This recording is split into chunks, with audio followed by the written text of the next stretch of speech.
대한민국 헌정사상 처음으로 현직 대통령이 출국 금지됐습니다. 윤석열 대통령을 상대로 압수수색 등 강제 수사가 진행될 수 있다는 관측입니다. 윤 대통령은 사실상 칩거 상태에 들어갔습니다. 출국 금지와 관련해서도 침묵하고 있고 질서 있는 퇴진론과 임기 단축 문제에도 아직은 어떤 입장도 내고 있지 않습니다. 비상계엄 사태를 수사하고 있는 경찰특별수사단은 이상민 전 행정안전부 장관과 여인영 방첩사령관에게도 소환 조사를 받으라고 통보했습니다. 이런 가운데 비상계엄 사태를 수사하는 검찰이 9일 김용현 전 국방부 장관에 대한 구속영장을 청구했습니다. 사우스엘몬트에 있는 아마존 대형 창고가 화재로 전소됐습니다. 배터리와 전자제품 등으로 화재 진화가 어려웠던 것으로 알려졌습니다. 커머스에 있는 데니스 식당에 화재가 발생해서 지붕 일부가 무너져 내렸지만 다행히 인명피해는 발생하지 않았습니다. 유나이티드 헬스케어의 CEO 피살 사건과 관련해 용의자에 대한 동정 여론이 확산하면서 보험계가 우려하고 있습니다. 한인 최초로 연방상원에 입성한 앤디킴 상원의원 당선인이 의회 임기 시작을 4주가량 앞두고 조기 의정활동을 시작했습니다. 트럼프 당선인이 이민자 강제 추방과 관련해 범죄 이력이 있는 이들부터 시작해 적용 범위를 늘려갈 것이라고 말했습니다. 출생 시민권 제도도 폐지를 위해 노력하겠다고 밝혔습니다. 트럼프 당선인 취임을 앞두고 중국 유학생들의 불안이 커지고 있습니다. 춘절을 맞아서 중국에 가족을 만나러 갔다가 혹시 재입국이 막힐 가능성을 우려하고 있습니다. 트럼프 당선인이 유럽을 향해 더 많은 방위비 분담을 요구하면서 관세 카드를 꺼내들 가능성을 시사한 가운데 한국도 방위비 문제로 긴장하고 있습니다. 트럼프 취임 이후 글로벌 무역 전쟁이 벌어지면 유로존의 기존 금리가 비상 수준까지 하락할 수 있다는 경고가 나왔습니다. 시리아에서 50년 넘게 독재 정치를 한 아사드 정권이 반군에 의해 붕괴됐습니다. 알아사드 대통령을 러시아로 망명했습니다. 중동 정세에 국제사회가 촉각을 곤두세우고 있습니다. 젤렌스키 우크라이나 대통령은 며칠 안에 바이든 대통령과 북대서양제협기구 나토 가입에 대해 논의할 계획이라고 밝혔습니다. 힙합 거물이자 팝 슈퍼스타 비욘세 남편인 제이지가 10대 소녀를 성폭행한 혐의로 피소됐습니다. 한강 작가의 노벨문학상 시상식이 내일 개최됩니다. 시상식이 열리게 되는 이 스웨덴 스톡홀름에서는 한강 작가 작품이 한국어로 소개되고 있습니다. 메이저리그 자유계약 선수인 후안 소토가 뉴욕 매츠와 15년 7억 6,500만 달러에 계약했습니다. 역대 최고액입니다. LA 차저스가 캔사스시티 칩스와의 경기에서 17대 19로 패했고 LA 램스는 버팔로 빌스를 44대 42로 승리했습니다. 혼조세로 출발했던 뉴욕 증시 현재 하락세 보이고 있습니다. 원달러 환율은 1,437원으로 마감했습니다. 남가주 오늘 점차 맑아지겠고 LA 한인타운 낮 최고 기온은 67도로 예상됩니다. 이 시간 주요 뉴스는 하늘 위 호텔 세계 최대 항공기 아시아나항공 A380에서 차별화된 서비스를 만나보세요. 고국까지 편안하고 안전하게 모시는 아시아나항공 제공입니다.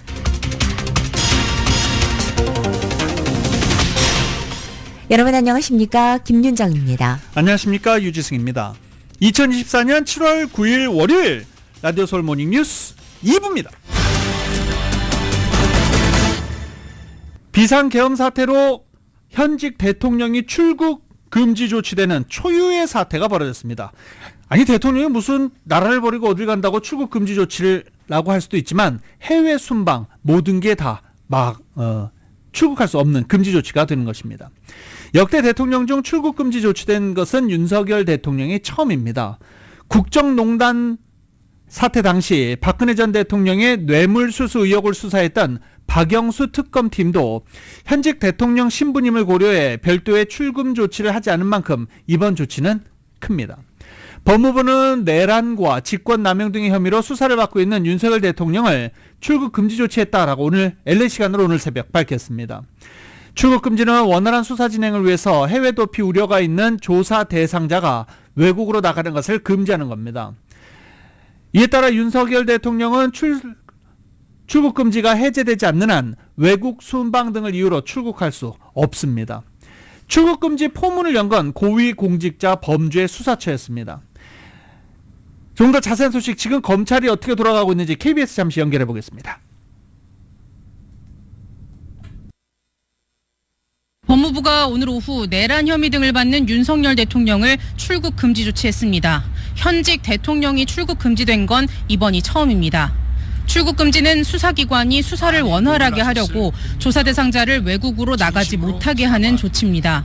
윤 대통령을 향한 수사가 본격화한 것으로 볼 수 있는데 이 때문에 조만간 윤 대통령에 대한 압수수색 등 강제 수사가 이뤄질 수 있다는 관측도 나옵니다. 오늘 국회에 출석한 오동훈 공수처장은 내란죄의 수괴와 중요 범죄자는 구속수사를 원칙으로 하겠다고 말하기도 했습니다. 검찰 특별수사본부도 수사에 속도를 내고 있습니다. 군 검찰 인력과 함께 오늘 오전부터 국군 방첩사령부와 여인형 방첩사령관 등 간부들의 집무실 등을 압수수색했습니다. 방첩사는 비상계엄 전 관련 문건을 작성하는 등 사전에 계엄을 모의했다는 의혹을 받고 있습니다. 검찰은 또 비상계엄 사태에 연루된 곽종근 특수전사령관과 전하규 국방부 대변인 등 군 관계자도 잇따라 소환해 조사하고 긴급 체포된 김용현 전 국방부 장관에 대한 3차 조사도 10시간 가까이 진행했습니다. 김 전 장관은 비상계엄과 관련된 사실관계를 대부분 인정한 것으로 알려졌습니다. 검찰은 이르면 오늘 밤 김 전 장관에 대한 구속영장을 청구할 것으로 전망됩니다. 공수처도 이대환 수사 3부장을 팀장으로 비상계엄 TF를 구성했습니다. TF에는 사실상 공수처 인력 전원인 50명의 인원이 투입됐는데 법과 원칙에 따른 철저한 진상규명을 약속했습니다. 지금까지 서울고검에서 KBS 뉴스 김소영입니다. 윤석열 대통령이 9일에도 공식 일정 수행이나 입장 발표를 하지 않은 채 사실상 칩거 상태에 들어갔습니다. 법무부가 내란과 직권남용 등 혐의로 수사를 받는 윤 대통령의 출국 금지 사실을 공개한 이날 오후 아무런 움직임을 보이지 않고 있는 것입니다. 또 전날 한동훈 국민의힘 대표가 한덕수 총리와 담화문 공동 발표에서 질서 있는 퇴진론을 공식화하며 대통령의 임기 단축 문제까지 거론했지만 이에 대해서도 아직 어떤 입장도 내지 않고 있는 것입니다.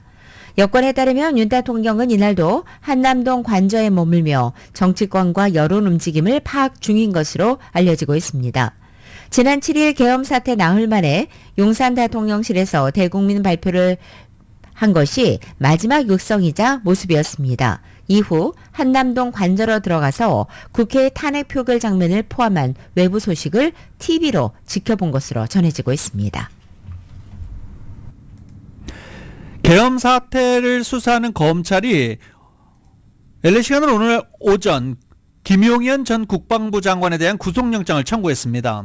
검찰은 김 전 장관이 윤석열 대통령과 공모해 내란을 일으킨 혐의가 있다고 적시했습니다. 또 김 전 장관은 내란의 중요 임무 종사자로 규정, 윤석열 대통령을 내란의 정점으로 판단했습니다. 이에 따라 검찰 수사는 김 전 장관을 거쳐 윤 대통령을 향해 뻗어나갈 전망입니다. 검찰 비상계엄 특별수사본부는 내란 중요 임무 종사 및 직권남용 권리행사 방해 혐의로 김 전 장관의 구속영장을 청구했다라고도 밝혔습니다. 검찰은 구속영장에 윤석열 대통령, 박안수 육군참모총장, 곽종근 특전사령관, 여인형 국군 방첩사령관, 이진우 수도방위사령관, 조지호 경찰청장 등과 공모해 국헌 문란을 목적으로 폭동을 일으킨 혐의가 있다라고 적시했습니다. 윤 대통령과 김 전 장관은 내란 행위를 공동 모의하고 분담해 실행에 옮긴 공모관계로 검찰은 보았습니다. 김 전 장관은 위법한 계엄 선포를 윤 대통령에게 건의하고 부하들에게 국회와 중앙선거관리위원회에 군 병력을 투입하도록 지시한 혐의를 받고 있습니다. 검찰은 경찰이 국회 출입을 통제하는 가운데 군 병력이 창문을 깨고 국회에 진입해 계엄 해제 표결을 방해하려 한 행위 등이 국회 권능 행사를 막기 위한 조치였다고 판단하는 것으로 전해졌습니다. 형법 87조는 대한민국 영토에서 국가 권력을 배제하거나 국헌을 문란하게 할 목적으로 폭동을 일으킨 경우 내란죄로 처벌하도록 규정하고 있습니다. 이 가운데 국헌 문란은 헌법 또는 법률에 정한 절차를 지키지 않고 헌법 또는 법률의 기능을 소멸시키거나 헌법에 의해 설치된 국가기관을 강압해 전복하거나 권능 행사를 불가능하게 하는 것을 의미한다고 형법 91조는 규정하고 있습니다. 판례에 따르면 여기에는 권능 행사를 불가능하게 한다는 것은 사실상 상당 기간 기능을 제대로 할 수 없게 만드는 것을 포함합니다. 따라서 윤 대통령이 비상계엄을 선포한 뒤 155분 만에 국회가 해제 결의안을 가결하고 뒤이은 국무회의 의결로 약 6시간 만에 사태가 막을 내렸지만 국헌 문란 목적은 달성됐다는 게 검찰의 판단으로 알려졌습니다. 검찰은 김 전 장관에 대해서는 내란 수괴 혐의가 아니라 내란에 관련한 중요한 임무에 종사한 혐의를 적용했습니다. 비상계엄 최종 결정권자는 윤 대통령이라는 판단에 따른 것으로 해석됩니다. 경찰 비상계엄 특별수사단도 이상민 전 행안부 장관과 여인영 방첩사령관, 이진우 수방사령관 등에서 이 소환 조사를 통보한 것으로 알려져 있습니다. 한국 시간으로 8일 이 전 장관과 여 사령관 등의 긴급 출국 금지 조치를 한 뒤 하루 만에 소환 통보로 구체적인 날짜는 조율 중인 것입니다. 경찰 특수단은 이들에 대한 소환 조사로 비상계엄 의사결정 과정 등을 면밀히 수사해서 윤석열 대통령에 대한 내란죄 혐의 입증이 가능한지 검토할 계획입니다. 이에 따라서 윤석열 대통령에 대한 직접 수사도 하겠다는 입장입니다. 시위는 계속됐습니다. 윤 대통령 탄핵을 촉구하는 촛불 집회가 국회 앞에서 열렸습니다. 여의도 국회 앞에서 윤석열 정권 퇴진운동본부 주최로 열린 집회에는 주최 측 추산 3만 명, 경찰 비공식 추산 5,500명이 참가했습니다. 국민의힘 의원 105명의 불참에 탄핵 소추안 투표가 무산되며 집회는 윤 대통령 탄핵과 국민의힘 해체를 주장하는 함성으로 가득 찼습니다.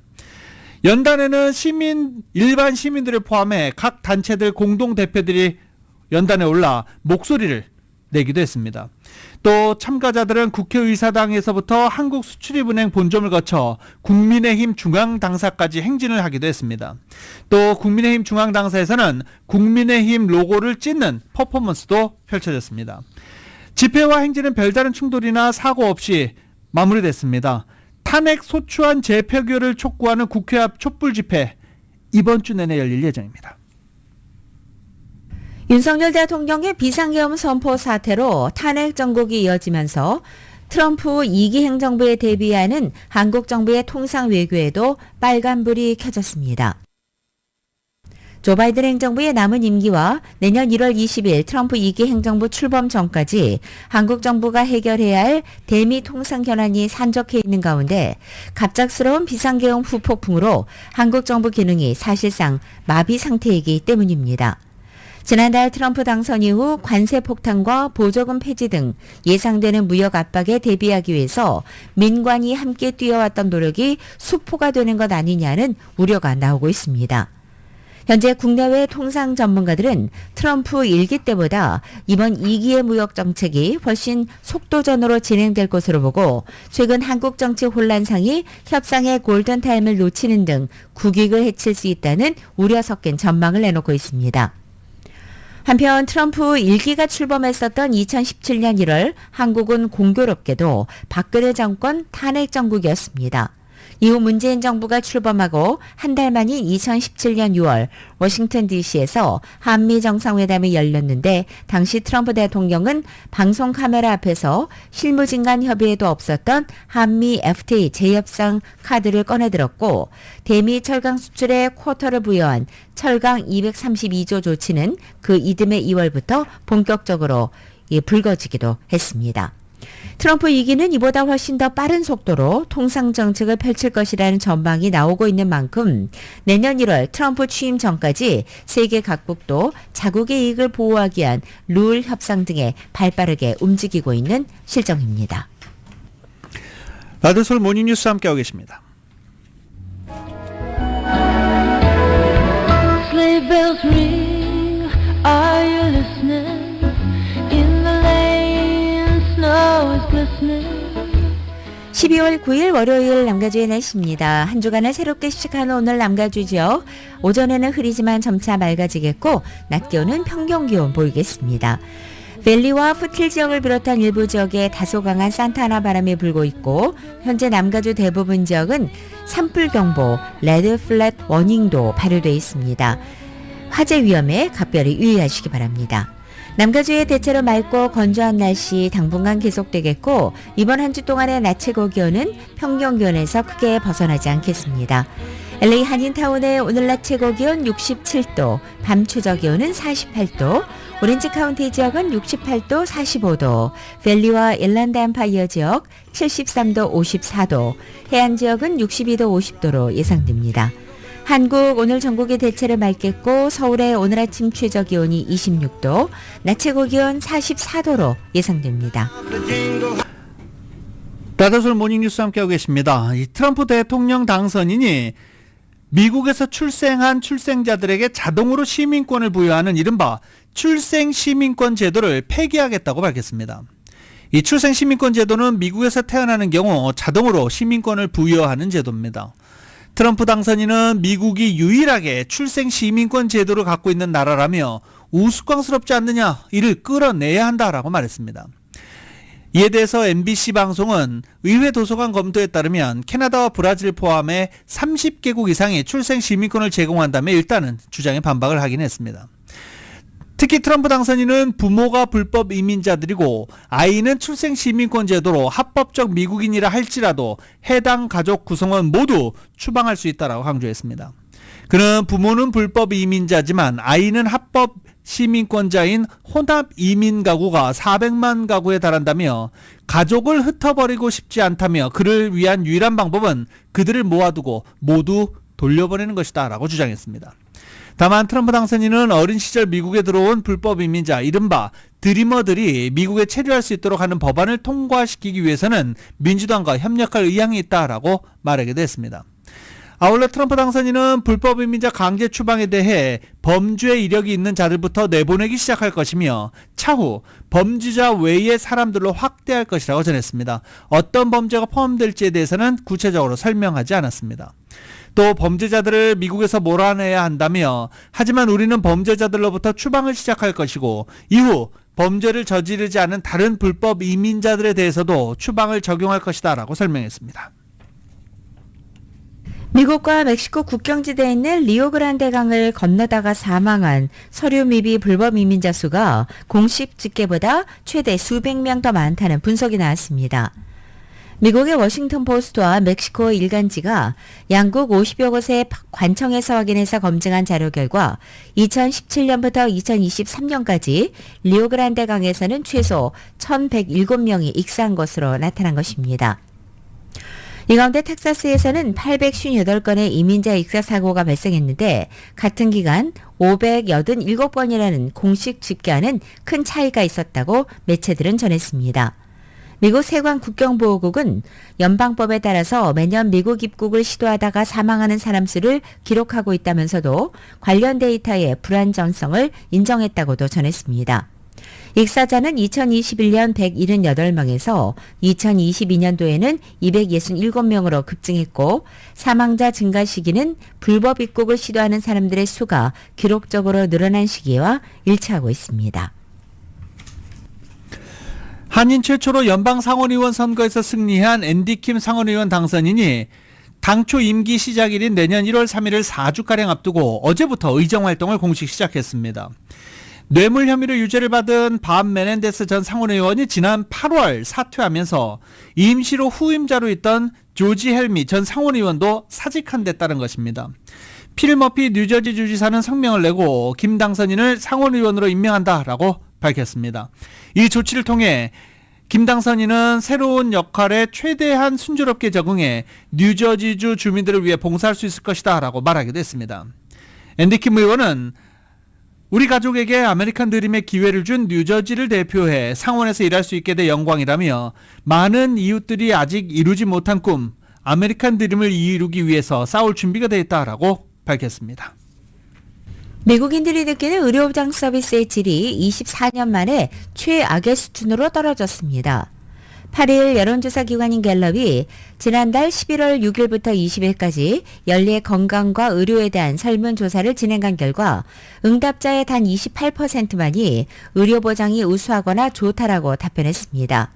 이것은 2001년부터 2023년까지 평균 수치 32%보다 4%포인트 낮은 것이고 역대 최대 긍정 수치를 기록했던 41%보다는 13%포인트 낮은 것입니다.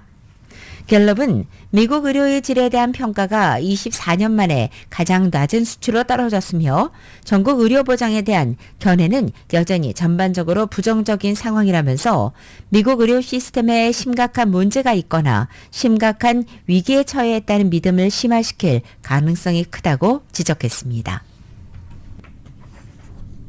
그래서 그런가요?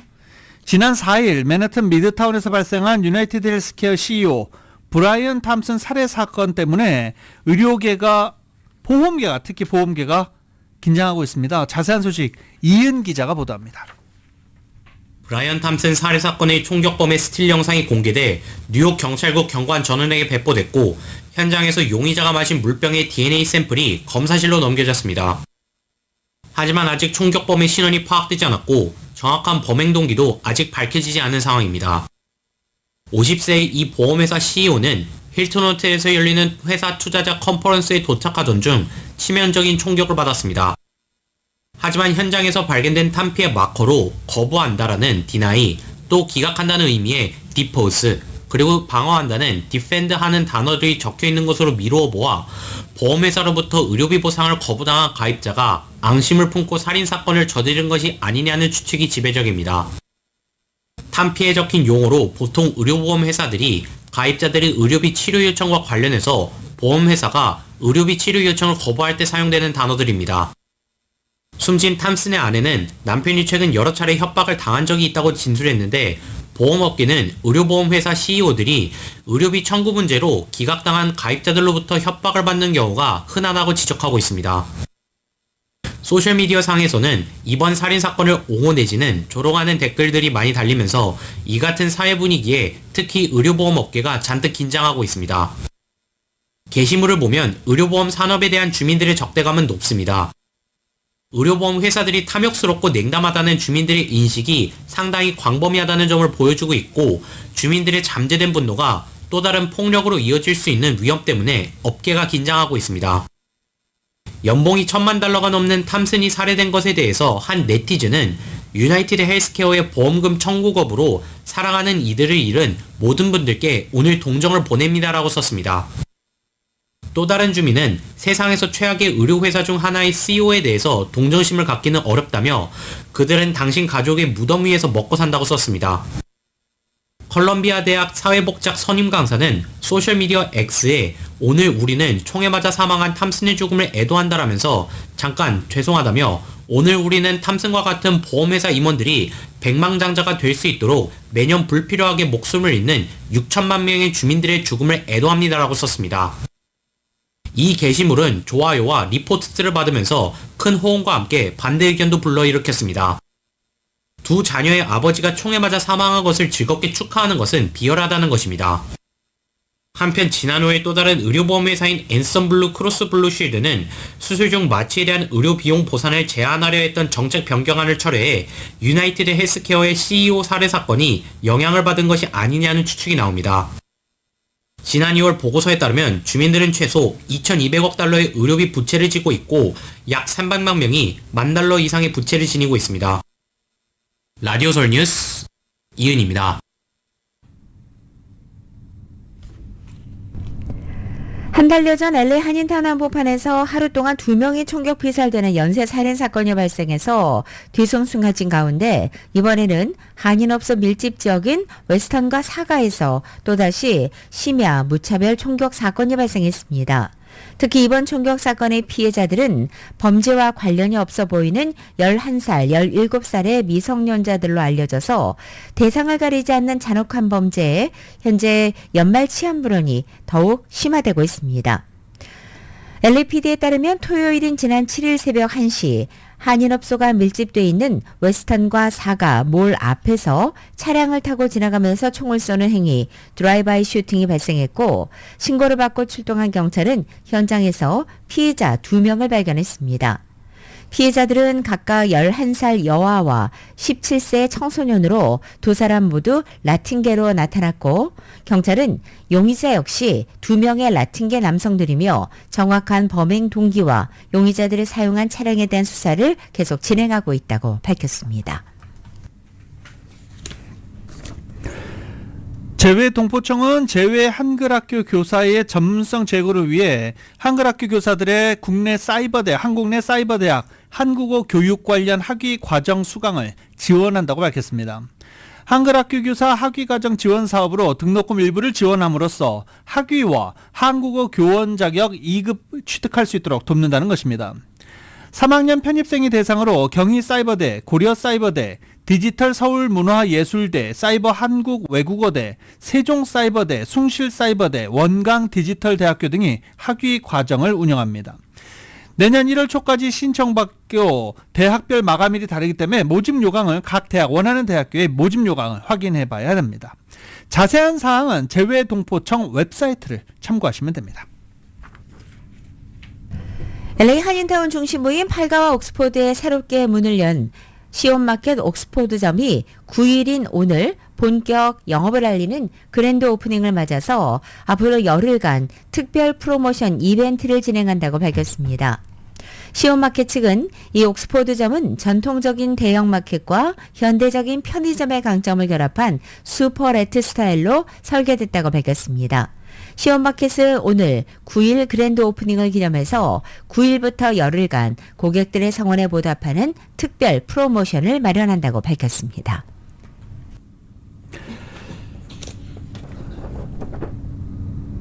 한강 작가의 노벨 문학상 시상식이 내일 열립니다. 시상식이 열리는 스웨덴 스톡홀름 한강 작가의 작품이 한국어로 소개되고 있는 중입니다. 한국 상황과 너무나 다르죠. 네. 스웨덴의 현재 분위기 일단 살펴보겠습니다. KBS입니다. 가던 걸음을 멈추고 한강 작가의 글을 듣는 사람들. 골수에 사무치고 심장이 오그라드는 그때 알았어. 사랑이 얼마나 무서운 고통인지. 한강의 소설 작별하지 않는다를 한국어와 스웨덴어로 읽어 내려갑니다. 스톡홀름 시청 건물에선 매일 빛의 향연이 펼쳐지고 있습니다. 한강 작가는 마리 퀴리 등 여성 노벨상 수상자를 기리는 영상에도 등장합니다. 이 영상에선 소설 흰의 한 문장이 한글로 나타납니다. 한국도 이 문학 작품에 있어서 이렇게 좀 강국이지 않나를 느낄 수 있는 계기가 된 것 같고, 우리 시각으로 내일 자정에 열리는 시상식에서 한강 작가는 한국인 최초이자 아시아 여성 최초로 노벨 문학상을 받게 됩니다. 스웨덴어로 수상자를 호명하는데 이 마지막 문장은 한국어로 진행될 가능성이 있습니다. 시상식이 끝난 뒤엔 스웨덴 국왕과 수상자 등 1,300여 명이 참석하는 대규모 연회가 열립니다. 수상자들은 이 자리에서 5분가량 소감을 밝힐 예정입니다. 주최 측은 이번 연회를 지난 봄부터 준비해 왔습니다. We are 46 chefs. Everybody wants to be here. They like it. So it's no problem. 스톡홀름에서 KBS 뉴스 조빈나입니다. 트럼프 당선인이 연방준비제도를 이끄는 제롬 파월 의장의 임기를 보장하겠다는 뜻을 밝혔습니다. 2026년 8월까지인 파월 의장의 임기를 단축할 계획이 있느냐라는 MBC와의 인터뷰에서 아니다, 그렇지 않다라고 답한 것입니다. 내가 그렇게 하라고 하면 그렇게 하겠지만 내가 요청한다면 아마 사퇴하지 않을 것이다 라고 덧붙이기도 했습니다. 트럼프 당선인은 대선 기간 기준금리 등 미국의 통화정책을 결정하는 연준에 대해서 거센 불만을 드러냈고, 대선에서 승리하면 집권 1기 때 자신이 임명한 파월 의장을 해고할 수도 있다라고 시사한 바 있습니다. 트럼프 당선인의 인터뷰는 당선 후 첫 언론 인터뷰로 이러한 언급으로 차기 행정부에서 연준의 독립성이 흔들릴 수 있다는 우려는 어느 정도 해소될 것으로 전망됩니다. 트럼프 당선인의 정권인수팀이 온라인에서 판매되는 마약 문제를 논의하기 위해서 구글과 마이크로소프트, 메타 같은 5개 기술 기업을 소집했다는 보도가 나왔습니다. 8일 정보기술 IT 매체인 디인포메이션 보도에 따르면 트럼프 정권 인수팀은 이달 중순에 온라인 마약 유통 문제를 다룰 회의를 열기 위해서 구글과 마이크로소프트 MS, 메타, 틱톡, 스냅까지 이 5개 업체를 접촉했다는 것입니다. 트럼프 당선인의 1기 행정부 당시 마약 단속 업무를 총괄했던 짐 캐럴 측과 트럼프 정권 인수팀이 지난 5일 해당 기업들의 관련 업무 담당자에게 이메일을 보낸 것으로 전해졌습니다. 다만 그 밖에 구체적인 논의 내용은 알려지지 않았습니다. 트럼프 당선인은 이번 대선에서 불법 이민자 유입과 함께 펜타닐 같은 마약 유통 문제를 주요 해결 과제로 내세우면서 재집권 시 대대적인 마약 단속을 벌이겠다고 공약한 바 있습니다. 트럼프 대통령 당선인이 나토, 이 북대서양 조약기구와 관련해 만약 나토 회원국이 우리를 공정히 대우하면 당연히 남아있을 것이다 라고 말했습니다. 공정하지 않으면 탈퇴하겠다는 뜻입니다. 유럽 국가들은 무역에서 우리를 끔찍할 정도로 이용하고 있다고 말한 트럼프 당선인은 그것에 더해 우리가 그들을 방어하고 있고 그것은 이중고다라고 말하기도 했습니다. 만약 미국을 공정하게 그들이 대우한다고 생각하지 않으면 나토 탈퇴 가능성을 고려할 것이란 질문에 그렇다라고 밝힌 것입니다. 이른바 미국 우선주의의 입장을 내세운 트럼프 당선인의 발언은 동맹국에도 안보 무임 승차는 안 된다는 기존 공약을 재확인한 것입니다. 또 우크라이나 지원과 관련해서 트럼프 2기 정부 출범 후 우크라이나에 대한 미국의 지원은 줄어들 것이라고 말했습니다. 또 고율 관세 부과 시 미국 국민의 부담이 증대하지 않을 것이라고 약속할 수 있느냐는 질문에는 어떤 것도 장담할 수 없다라고 말한 뒤 1기 정부 때 대중국 관세를 부과하면서 우리는 수천억 달러를 관세로 받았지만 인플레이션은 없었다라고 밝히기도 했습니다. 트럼프 당선인이 한국산 세탁기에 부과하는 고율 관세 중요성을 거듭 강조하고 나서면서 한국 가전업계도 향후 정책 동향에 촉각을 곤두세우고 있습니다. 특히 트럼프 당선인이 모든 수입품 매매기는 10에서 20%의 보편적 관세를 공약으로 내건 만큼 가전제품 전반에 고율 관세가 적용될 가능성을 예의주시하고 있는 것입니다. 9일 업계와 신문 보도에 따르면 트럼프 당선인은 8일인 어제 NBC 방송과의 인터뷰에서 한국의 삼성과 LG 등이 생산한 수입 세탁기에 고율의 관세를 부과한 조치를 자신의 업적이라며 자랑했습니다. 이에 따라 한국 가전업계는 우선 현지 생산 확대로 돌파구를 마련하고 있습니다.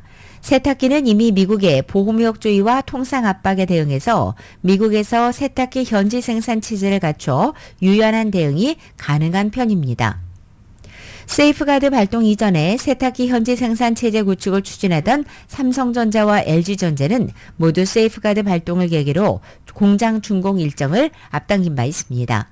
삼성전자가 2018년 1월 사우스캐롤라이나 공장을, 그리고 LG전자가 역시 같은 해 12월 테네시 공장에서 각각 세탁기 생산을 시작했습니다. 미국 현지 생산의 체제가 자리 잡은 세탁기뿐만 아니라 다른 가전제품에 대해서도 현지 생산 확대 등의 다양한 방안을 모색하고 있습니다. 이뿐만이 아닙니다. 지금 트럼프 당선인이 유럽을 향해 더 많은 방위비 분담을 요구하면서 관세 카드를 꺼낼 가능성도 시사했는데요. 한국 방위비 부랴부랴 협상을 하긴 했지만 이런 게 통하는 게 아니죠. KBS입니다. 선거 기간 동안 북대서양 조약기구 나토 동맹국들이 제대로 된 방위비 분담금을 내지 않을 경우 나토를 탈퇴하겠다고 했던 트럼프 미국 대통령 당선인. 미국 NBC 방송과 가진 당선 후 첫 인터뷰에서 다시 유럽을 향해 청구서를 들이밀었습니다.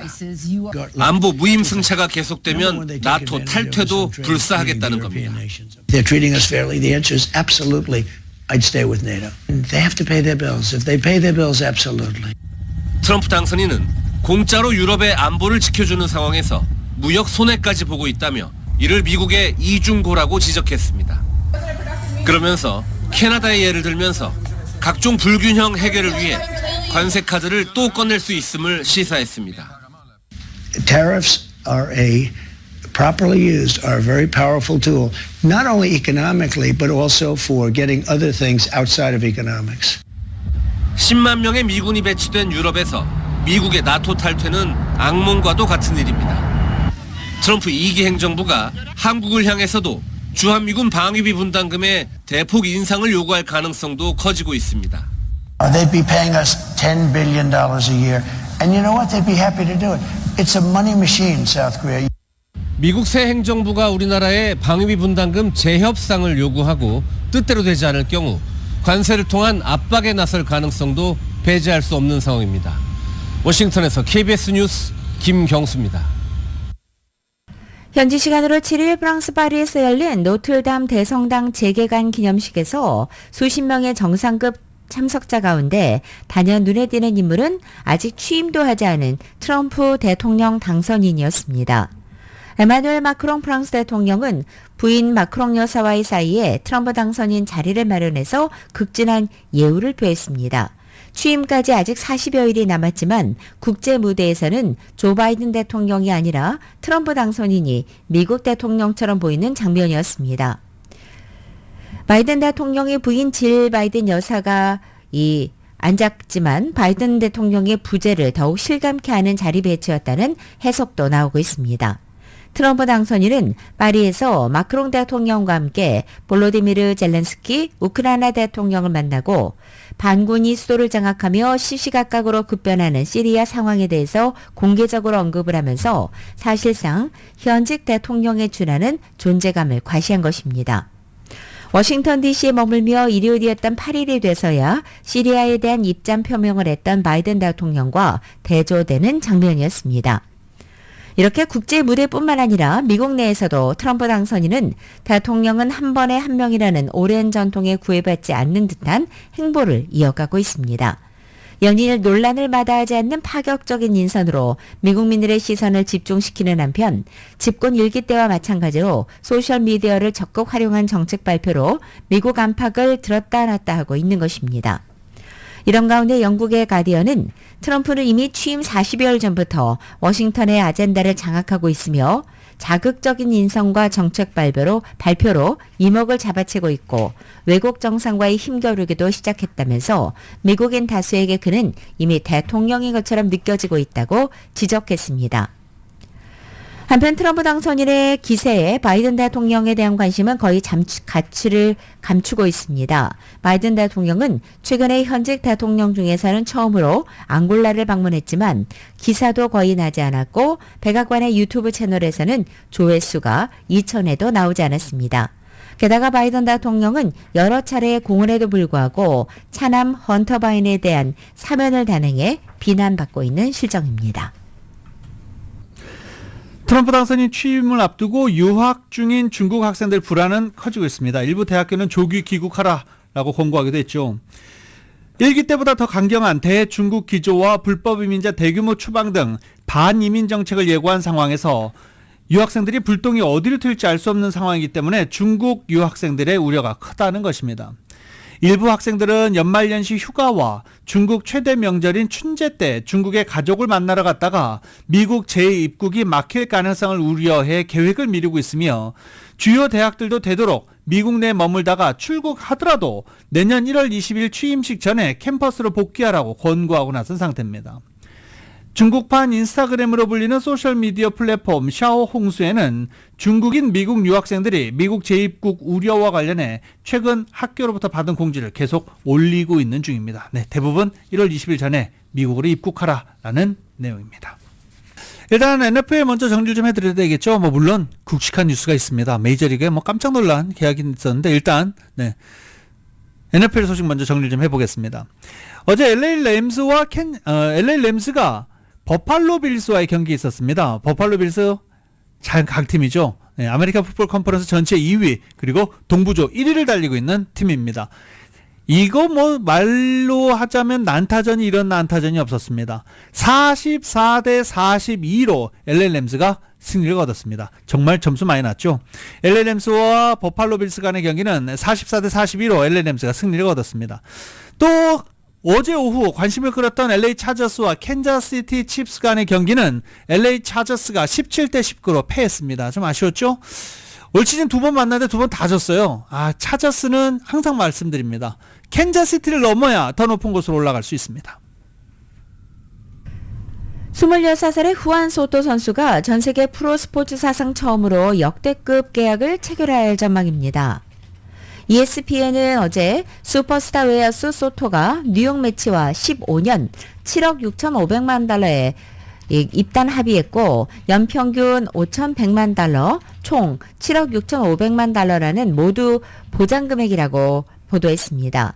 인센티브까지 합치면 소토가 수령할 수 있는 금액은 최대 8억 달러 이상으로 늘어날 수 있고 매치는 계약 기간 내내 모든 금액을 지급하기로 했다고 덧붙였습니다. 아직 매치 구단은 소토 영입에 관한 어떠한 설명도 내놓지 않았습니다. 계약이 확정되면 소토는 오타니 쇼헤이 선수가 지난해 12월 LA 다저스와 계약하며 기록했던 10년 7억 달러를 넘어서 전 세계 프로스포츠 사상 최고의 계약 기록의 주인공이 됩니다. 오타니는 계약 금액의 97%에 달하는 6억 8천만 달러를 계약 종료 후인 10년 뒤에 수령하는 지급류의 디퍼 계약을 한 바 있습니다. 어제 일요일인데도 LA 레이커스, LA 클리퍼스 NBA 경기가 모두 있었습니다. LA 클리퍼스는 휴스턴과의 경기에서 106대 117로 패했습니다.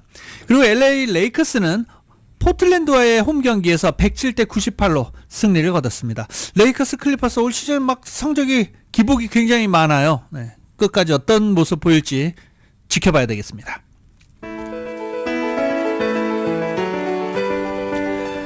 (2024년 12월 9일) 월요일에 전해드린 라디오솔 모닝뉴스 마치겠습니다. 지금까지 진행의 유지승, 김윤정이었습니다. 잠시 후 9시에는 강혜신의 오늘의 미국이 방송됩니다. 함께해 주신 여러분 고맙습니다.